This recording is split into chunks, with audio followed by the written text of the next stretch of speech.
Senate और कौमी assembly में अपोजिशन लीडर समेत हिज़्ब इख्तिलाफ के 9 अरकान पार्लियामेंट नाअहल करार। शिबली फराज, उमर अयूब, जरताज गुल और हामिद रजा भी शामिल।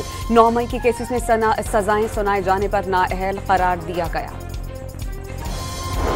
आजम नजीर तारड़ की अपोजिशन को 26वीं तरमीम में बेहतरी लाने के लिए मुज़ाकरात की दावत। वाज़ेह कर दिया कि माहौल गर्म करने और कागज फाड़ने से मसला हल नहीं होगा। बानी पीटीआई के साहबजादों को वीजे दिलवाए जाएंगे। वज़ीर आज़म के मुशीर राना सनाउल्लाह की programme live with Adil Shahzeb में गुफ्तगू। पीटीआई को सियासी क़यादत के साथ बैठने का मशवरा।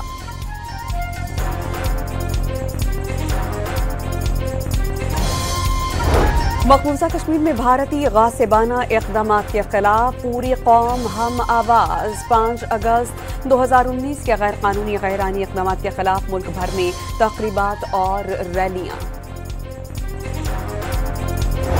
सरबराह जेजुआई मौलाना फजल रहमान का लीगी सदर नवाज शरीफ से टेलीफोनिक राबता।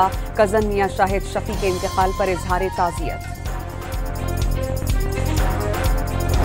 अमरीकी सदर डोनाल्ड ट्रंप का 24 घंटों में भारत पर मजीद टैरिफ्स लगाने का ऐलान। भारत रूस से तेल की खरीदारी जारी रखकर यूक्रेन के खिलाफ जंगी मशीन को ईंधन फराहम कर रहा है।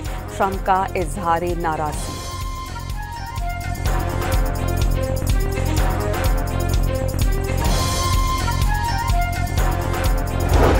और कराची के इलाके जमशेद क्वार्टर्स में बेटे की फायरिंग से बाप और भाई हलाक, भाभी जख्मी, मुलजिम गिरफ्तार।